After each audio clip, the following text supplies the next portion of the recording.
Com o crescente temor de guerras civis e demais situações conflituosas, o fluxo migratório vem se intensificando nos últimos anos. Para a Anistia Internacional, bem como a Comissão Europeia, o mundo enfrenta a pior crise migratória desde a Segunda Guerra Mundial. Conforme informou a Agência da ONU para os Refugiados, mais de 380 mil migrantes e refugiados chegaram à Europa pelo Mediterrâneo desde janeiro de 2015 e quase 3 mil morreram na travessia ou foram reportados como desaparecidos.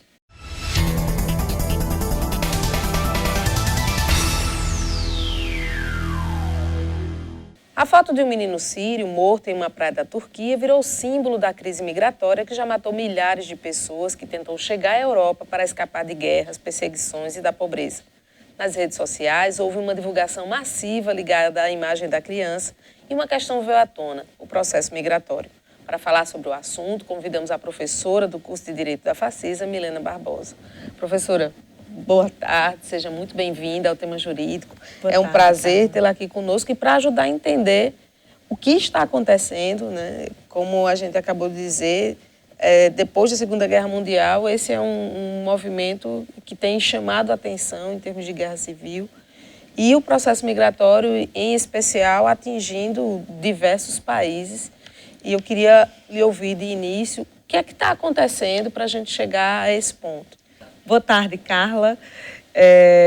Na verdade, esse processo da migração é extremamente complicado porque ele não é uma migração voluntária, como a gente normalmente verifica, né? Assim, como é comum no mundo globalizado. A questão dessa migração em si é uma migração forçada. Forçada porque vem de uma guerra, vem de conflitos armados. É uma questão que estava esperando esse estopim, né? Esse estopim dessa fuga em massa dessas pessoas que estão no meio desse conflito. Por que elas fogem? Fogem por causa de uma perseguição religiosa, perseguição política, né? A pobreza, a miséria que é causada pela guerra. E para onde eles vão? Eles vão para onde eles acham que vai ter um acolhimento, que eles vão conseguir sobreviver de alguma forma, né? Não existia existia a perseguição, existia o rigor político, a fome, a miséria, mas acho que o que está pegando mais aí nessa questão aí são as questões religiosas, a questão da intolerância religiosa, da perseguição religiosa em si. Se você parar para pensar, você vai ver que, e para analisar, você vai ver que o Estado Islâmico, no caso da Síria, como o Boko Haram na Nigéria, são grupos, né, com denominações terroristas que elas vão perseguir, vão querer machucar e matar pessoas que não concordam absolutamente com nada que está especificado, ou então que são contrários, que não comungam com aquilo que esses grupos terroristas eles estão se alimentando, que eles estão praticando. Então, o fato de já não concordarem já é uma forma de morrer, né? Já é um pressuposto para morrer. Está todo mundo querendo fugir da morte. Aí a questão é fugir para onde? O que a gente vem acompanhando é que esses refugiados estão encontrando muitas portas fechadas. No que se refere a leis internacionais de proteção a refugiados, como é que isso está sendo de fato, de que forma de fato isso vem acontecendo? Eles têm encontrado efetivamente esse abrigo como deveriam? O direito internacional, infelizmente, ele não tem muita coisa para fazer, porque ele depende da vontade dos países que compõem todo esse sistema internacional. Então, se o país não quiser receber, o direito internacional não pode obrigar. Claro que futuramente, para a elaboração de acordos internacionais, até mesmo da própria política, isso pode ser uma forma, um motivo para que ele não participe de algumas rodadas econômicas. Pode ser alguma forma de embargo, já que ele não quis trabalhar nesse sistema de cooperação. Só que se ele não receber, imediatamente ele não pode ser punido. Como é que ele vai ser punido? Vai ser preso? Não tem como ser preso. O chefe de Estado, o chefe do governo vai ser? Não tem como. Não tem como. Então, é uma coisa muito a longo prazo, esse processo de não recepção. E isso é muito complicado, porque eles desejam ir para os países democráticos, na verdade, os países ocidentais, que são países que têm liberdades fundamentais. Eles não querem. Quem quer ir para o Paquistão? Ninguém. Quem quer ir para a Nigéria? Ninguém quer trocar 6 por meia dúzia, não, né, não quer professora? trocar. Eles querem ter um upgrade. Ok. Vamos para o nosso primeiro intervalo e na volta falaremos sobre os desafios e obstáculos ligados à migração. Estamos de volta com o tema jurídico, agora falando sobre os desafios e obstáculos ligados à migração, bem como os seus impactos. Professora, no bloco passado a gente falava sobre os países que estão fechando as portas, né, e que não há muito o que fazer, que eles têm autonomia para isso. E para aqueles que estão dispostos a colaborar, que estão recebendo esses refugiados, há algum tipo de apoio? Existe. Eles têm recebido, sim, esses recursos financeiros. A ONU, desde que começou essa crise mesmo, que teve o boom da crise migratória, ela tem, na verdade, implorado para que os países se envolvam. Mas a Europa também está em crise, né? E aí a União Europeia, mesmo não tendo muito o que fazer financeiramente, tem investido nesses países que desejam receber refugiados, que estão se organizando para receber os refugiados, como é o caso da Alemanha. E também da Áustria, apesar da Áustria já ter mandado voltar vários refugiados por conta de espaço mesmo, que é um país muito pequeno, eles têm recebido recursos financeiros para auxiliar nessa etapa dos refugiados. Agora, professora, como a senhora já colocou, na Europa a gente também tem uma crise econômica grande. Né? E esses que estão recebendo...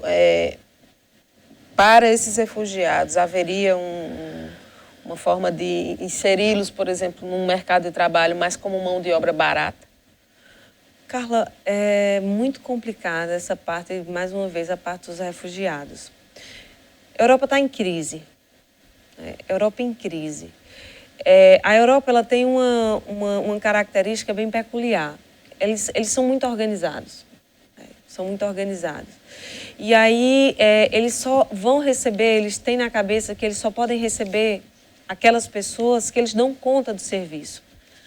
O grande problema desses refugiados agora é que, com a Europa em crise, aqueles empregos que seriam considerados mais simples, não quero chamar de subemprego, mas os empregos mais simples, assim, que não exigem tanta qualificação, eles não têm como ser preenchidos pelos refugiados. Eles já estão sendo preenchidos pelos próprios nacionais. E isso também vai gerar discriminação. Vai gerar discriminação porque é como se os refugiados eles tivessem um local privilegiado na sociedade porque eles estão saindo de uma zona de conflito. A outra questão é que quando você atinge o status de refugiado, quando você é refugiado, você é asilado político, você recebe toda uma documentação, você recebe uma bolsa, refúgio, incentivos para que você possa se inserir no mercado de trabalho. Agora, se aquele país ele não consegue absorver nem os nacionais, como é que ele vai absorver os refugiados? É mais ou menos o que acontece no Brasil. Aí a gente entra numa zona de perigo muito grande, porque gera tráfico de pessoas, tráfico de crianças, tráfico de órgãos. Uma série de consequências. Né? Trabalho escravo. Então, entra numa perspectiva extremamente perigosa. E agora, professora, no que se refere a esse problema atual, né, dos refugiados, haveria alguma relação, alguma inserção dos terroristas também? É muito complicado também, porque não tenho dúvida nenhuma que dentro, os terroristas, esses grupos terroristas, eles são muito bem articulados. Eu não tenho dúvida nenhuma que dentro desses refugiados existe algumas pessoas que têm esse caráter terrorista, que são de denominações, facções terroristas, e que estão querendo saber como é que está funcionando, se infiltrar, tal, para poder, mais lá na frente, praticar um atentado terrorista, que inclusive é que o próprio Estado Islâmico está falando, né? Fugir para a Europa é pecado. Se você está fugindo para a Europa, você vai prejudicar a nossa imagem e a gente vai atacar. Vocês vão receber retaliação nisso. Então, provavelmente vai vir mais lá na frente atentados terroristas. E isso é um um elemento a mais para os países também fecharem as portas. Exatamente. Agora, nessa distribuição para aqueles países que estão recebendo os refugiados, há uma distribuição? Quem está recebendo mais? Como é que está se acontecendo? Assim, eles estão trabalhando com regime de cotas. Então, eles vão fazer estudos em que sentido? Qual é o país que tem maior quantidade de sírios? Como é que está a economia daquele país? Quantas pessoas eles podem receber? Como é que está a estrutura daquilo ali? Se existe algum familiar? Aí, dependendo dessa estrutura, aí que eles começam a encaixando. Aquela pessoa, aquela família ali, ela se encaixa mais para ir para a Inglaterra, porque lá na Inglaterra tem mais sírios, ou então tem mais nigerianos, ou então existem mais turcos, e aí eles vão encaixando... Para uma afinidade étnica. Afinidade, questões de organização mesmo, uma coisa mais burocrática, um trabalho mais braçal, mas para não deixar essas pessoas tão perdidas diante de todo esse sistema. Tentar estabelecer algum tipo de vínculo, né? Tá joia. Vamos para o nosso último intervalo e na volta falaremos sobre o posicionamento do Brasil diante da situação atual. É um minuto só.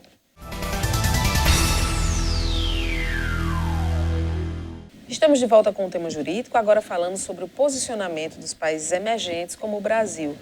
Professora, a senhora acredita que o Brasil poderia, nesse momento, ter um papel mais atuante em relação a essa problemática? O Brasil, por conta mesmo da distância geográfica, tem essa dificuldade de receber sírios, mas a gente já tem muitos sírios, muitos refugiados sírios aqui no Brasil. Mas a problemática maior do Brasil em relação aos refugiados está com os haitianos. Então, a gente tem aí diariamente cerca de 800 haitianos que entram pela fronteira do Acre aqui no Brasil.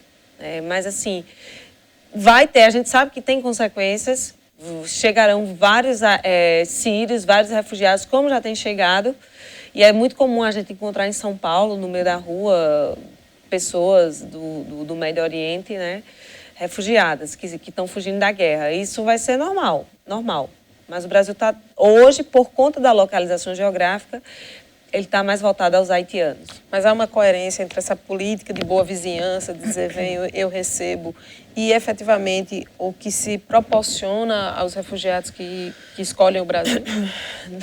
Não. É difícil. Recebe, acolhe porque ele não tem como barrar, é muito complicado você barrar, mas em compensação a estrutura que é dada a esses haitianos é extremamente precária. Então você vê haitianos hoje aqui no Brasil, eles trabalhando em regime de semi-escravidão, de escravidão completa, pessoas que são traficadas na própria fronteira, a Polícia Federal que está na fronteira, que seria o responsável para evitar esse tipo de coisa, em alguns casos, não estou dizendo todos, mas em alguns casos, recebem propinas, são corrompidos, violentam as pessoas, e essas pessoas entram aqui no Brasil e elas não encontram nenhum tipo de estrutura. Por exemplo, no Acre, a cidade lá da fronteira, tem um galpão que tem capacidade para receber 100 haitianos, 100 refugiados, destinados exclusivamente para isso. Aí a gente conta com 1.800 pessoas dentro de um galpão, sem refeitório, sem banheiro direito. Condições subhumanas. Então, qual a estrutura que eles estão concedendo? Nenhuma. Aí o governo do Acre disse, olha, então eu vou dividir esse fardo, está muito pesado para mim. Aí contrata um ônibus, coloca esse povo dentro do ônibus e manda para São Paulo. Qual a estrutura que vai ter quando chegar em São Paulo? Deixa lá no terminal Tietê e fica por isso mesmo.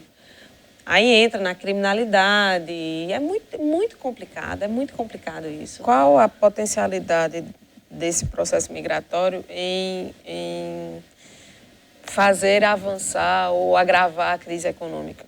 Seja na Europa, seja os que vêm aqui para o Brasil também. É muito grande, é uma tendência muito grande. Agrava a crise, agrava porque aumenta a pobreza. E esse é o medo da Europa. O Brasil não está ligando, o Brasil simplesmente desligou a luz, assim, eu não quero ver isso. O Brasil não está vendo. O Brasil está em crise, mas existem várias outras coisas também que ele não está se preocupando. E essa questão aí dos haitianos, dos refugiados, dos migrantes ilegais, é uma situação real, é um risco para o Brasil, né? E esse é o medo da Europa. Como é que eu vou dar conta desse monte de gente que está chegando aqui no nosso território, se eu não estou conseguindo dar conta das minhas pessoas, se eu não estou conseguindo dar conta do problema que já existe aqui no território? É muito grande porque gera desemprego, principalmente num país que está em crise. No início do programa a gente citava aquela imagem da criança síria, né, que foi encontrada morta na beira da praia. Agora, assim, ela virou um símbolo, né, desse momento, mas é preciso que a gente pontue que diversos outros morrem diariamente, né? Inclusive africanos também passaram pela mesma situação.